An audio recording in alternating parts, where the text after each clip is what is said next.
اعوذ باللہ من الشیطان الرجیم بسم اللہ الرحمن الرحیم۔ سورہ مریم آیات نمبر 16 تا 26 میں مریم علیہ السلام کے پاس فرشتے کا نمودار ہونا اور ایک پاکیزہ بیٹے کی خوشخبری سنانا۔ حضرت عیسیٰ علیہ السلام کی پیدائش کے واقعات۔ اعوذ باللہ من الشیطان الرجیم واذکر فی الکتاب مریم۔ اے پیغمبر صلی اللہ علیہ وآلہ وسلم، آپ اس کتاب میں مریم علیہ السلام کا حال بیان کیجئے۔ اذ انتبذت من اہلها مکانا شرقیا۔ جب وہ اپنے گھر والوں سے علیحدہ ہو کر مشرقی جانب ایک گوشہ میں چلی گئی تھی۔ فاتخذت من دونهم حجابا فأرسلنا إليها روحنا فتمثل لها بشرا سويا۔ اور اس نے لوگوں کی طرف سے پردہ کر لیا تھا، پھر ہم نے اس کی طرف اپنا فرشتہ بھیجا جو اس کے سامنے ایک کامل انسان کی شکل میں نمودار ہوا۔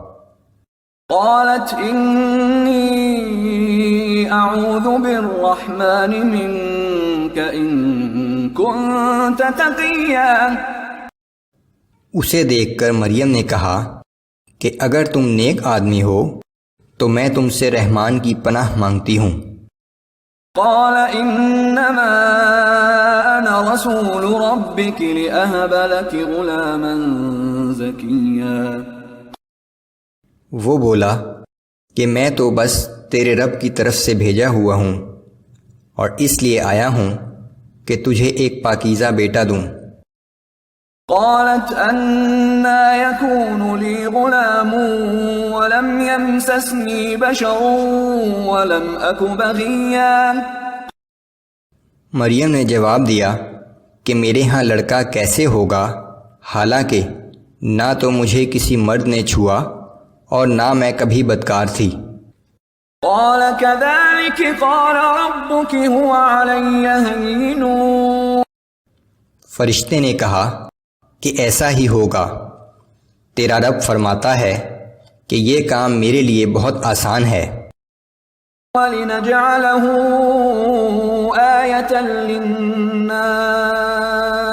وَلِنَجْعَلَهُ آيَةً لِلنَّاسِ وَرَحْمَةً مِنَّا۔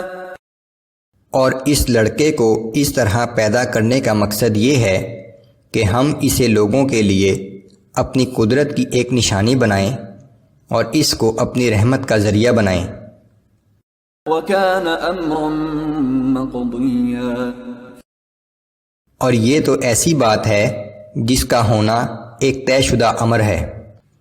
فَحَمَلَتْهُ فَانْتَبَذَتْ بِهِ مَكَانًا قَصِيًّا۔ پھر مریم کو حمل ٹھہر گیا اور وہ اسے لیے ہوئے ایک دور جگہ علیحدگی میں چلی گئی۔ فَأَجَاءَهَا الْمَخَاضُ إِلَى جِذْعِ النَّخْلَةِ۔ پھر درد ذہ کی تکلیف کی وجہ سے وہ ایک کھجور کے درخت کا سہارا لے کر بیٹھ گئی۔ قالت يا ليتني مت قبل هذا وكنت نسيا منسيا۔ اور کہنے لگی کہ کاش میں اس حالت سے پہلے ہی مر جاتی اور لوگ مجھے بھول چکے ہوتے۔ فناداها من تحتها ألا تحزني قد جعل ربك تحتك سريا۔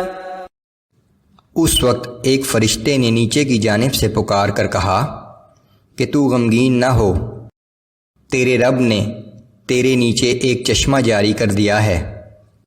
وَهُزِّي إِلَيْكِ بِجِذْعِ النَّخْلَةِ تُسَاقِطْ عَلَيْكِ رُطَبًا جَنِيًّا۔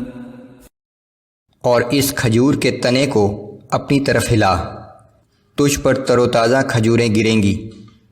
فَكُلِي وَاشْرَبِي وَقَرِّي عَيْنًا۔ پھر مزے سے کھا اور پی اور بیٹے کو دیکھ کر آنکھیں ٹھنڈی کر۔ فَإِمَّا تَرَيِنَّ مِنَ الْبَشَرِ أَحَدًا فَقُولِي إِنِّي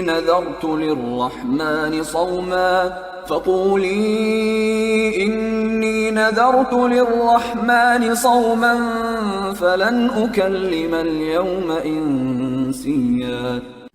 پھر اگر کوئی آدمی تجھے نظر آ جائے تو اشارے سے کہہ دینا کہ میں نے رحمان کے لیے خاموشی کے روزے کی منت مان رکھی ہے، اس لیے میں آج کسی آدمی سے بات نہ کروں گی۔